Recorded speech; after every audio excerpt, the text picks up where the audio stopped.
À l'heure où nous nous réunissons pour la première fois depuis l'élection municipale de 2020 dans cette salle historique du Conseil, une nouvelle vague de la Covid-19 frappe, hélas, de nouveau à la porte.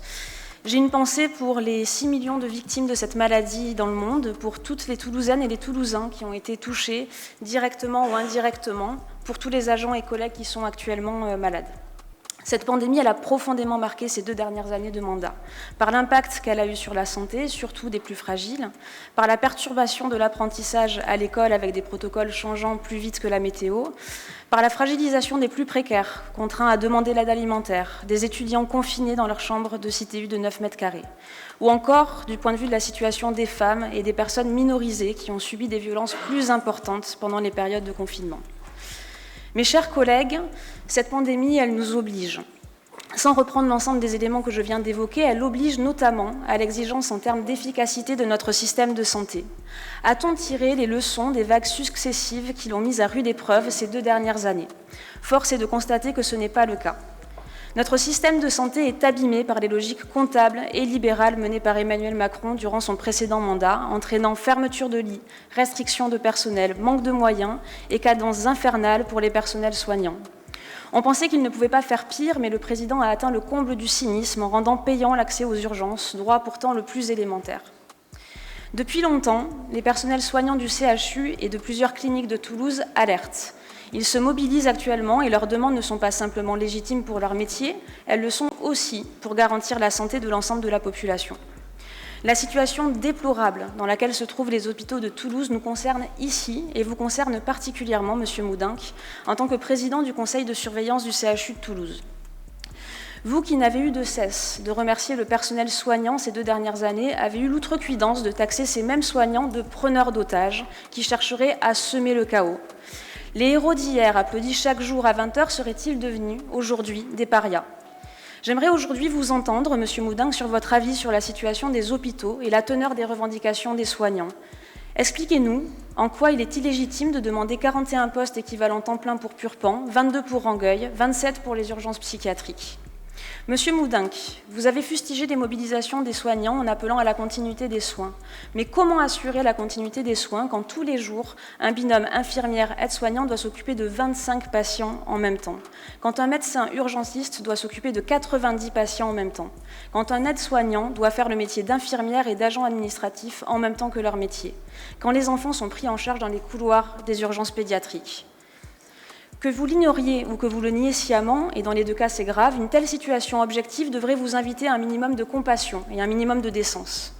Nous vous suggérons plutôt de condamner Emmanuel Macron et Olivier Véran pour leur gestion catastrophique des hôpitaux qui ont conduit à des manques de lits et au tri des patients durant la pandémie. Nous ne vous avons pas entendu sur le rapport Braun à la suite de la mission Flash commandée par le président Macron. Le porte-parole des médecins urgentistes de la France le dit. Ces recommandations sont affligeantes et mettent en danger la population. Il ajoute qu'avoir un service d'urgence à 30 minutes de chez soi, ouvert 24 heures sur 24, 365 jours par an, ce n'est pas une option. C'est une nécessité absolue pour assurer la sécurité de la population. Il y a déjà des morts, il va y avoir des morts. Ce n'est pas le personnel soignant si mal payé par ailleurs qui met en danger la population en la prenant en otage, c'est Emmanuel Macron. Le pronostic vital de notre système de santé est aujourd'hui engagé. La santé, c'est aussi se soucier de ses administrés lorsque le dérèglement climatique fragilise la population. Nous avons vécu une première période de canicule en plein printemps et la seule réponse apportée a été d'ouvrir un jardin et une piscine plus tardivement et puis de dire aux gens de boire de l'eau. À défaut d'engager une réelle politique à la hauteur des enjeux climatiques, ce que vous avez promis de faire en 2020 et que nous ne voyons toujours pas malheureusement arriver, vous avez le devoir de protéger les Toulousaines et les Toulousains des événements climatiques extrêmes auxquels ils font face et feront face, conséquence de votre inaction et de celle de votre famille politique. Ouverture prolongée des parcs, piscines et espaces de fraîcheur, soutien au personnel hospitalier, rénovation des écoles pour éviter que les enfants cuisent dans des salles de classe où, dès le matin, il faisait 35 degrés ces dernières semaines. Ça, c'est pour le court terme. Et pour le long terme, il faut avoir un plan cohérent et puissant, l'inverse de votre gestion à courte vue.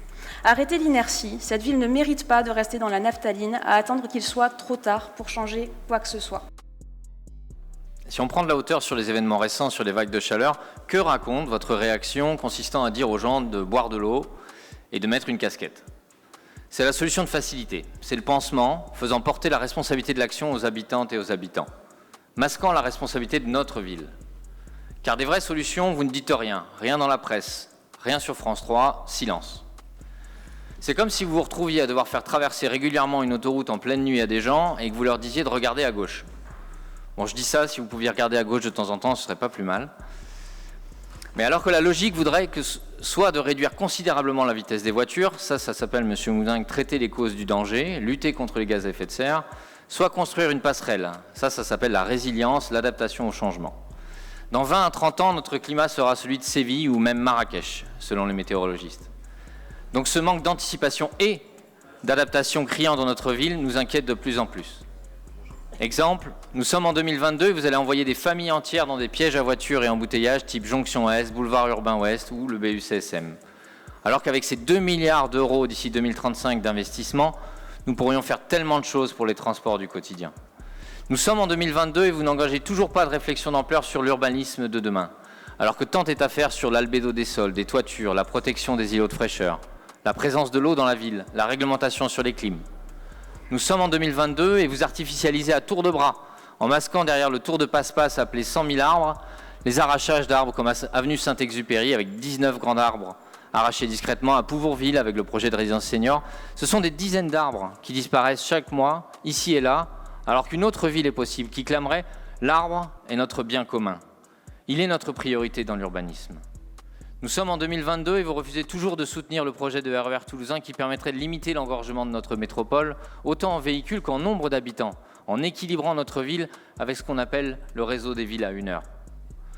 Pour paraphraser votre ami Macron, n'est pas Gérard Majax qui veut, Monsieur Moudingue. Qui pense que planter des arbustes à Pêche-David ou à Ginestou, loin des îlots de chaleur de nos faubourgs, compense des arbres centenaires arrachés à ces endroits-là? Autre exemple de temps perdu, vous mettez en avant des expérimentations, des projets soi-disant innovants, d'arbres à algues sur Jean Jaurès, de canopées artificielles à Saint-Cyprien, de pavés rafraîchissants à Montaudan, mais aucun de ces gadgets n'a prouvé son utilité. Et pendant ce temps-là, le temps tourne. Votre politique, Monsieur Moudingue, c'est l'arbre en plastique qui cache la forêt de l'inaction.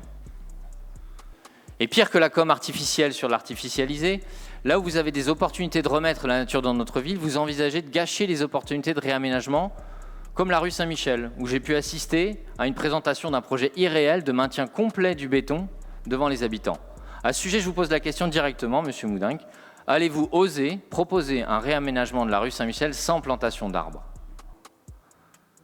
Pour résumer notre écart de conception des choses, vous entendez dire sur France 3 « Je crois beaucoup à la solidarité », en parlant de la hotline canicule, laissant encore une fois la responsabilité aux habitantes et habitants d'identifier les personnes en difficulté.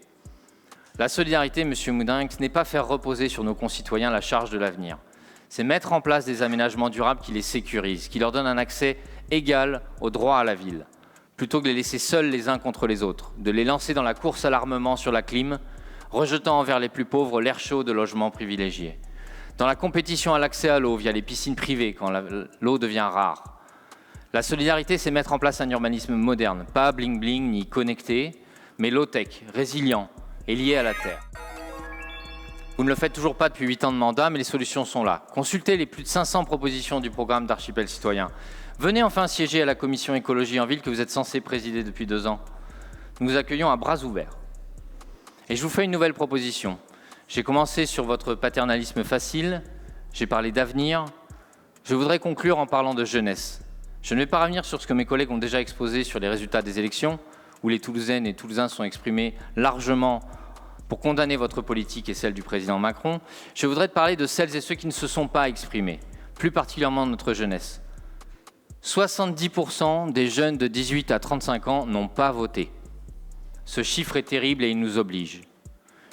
Il nous oblige à inclure immédiatement notre jeunesse dans la construction de la ville. J'étais hier à Paris à la remise des prix du concours de podcast national des collégiens et lycéens de France, organisé par l'Agence française de développement. Le thème, c'était « Réinventer le monde ». Et j'ai failli pleurer en entendant une collégienne de la Courneuve monter sur scène et dire « J'ai confiance. Les adultes peuvent changer, ils peuvent se tourner vers nous plutôt que vers le monde d'avant. Vous n'avez pas le courage de changer la ville, elles et ils auront l'audace de changer nos vies. Allons les chercher. »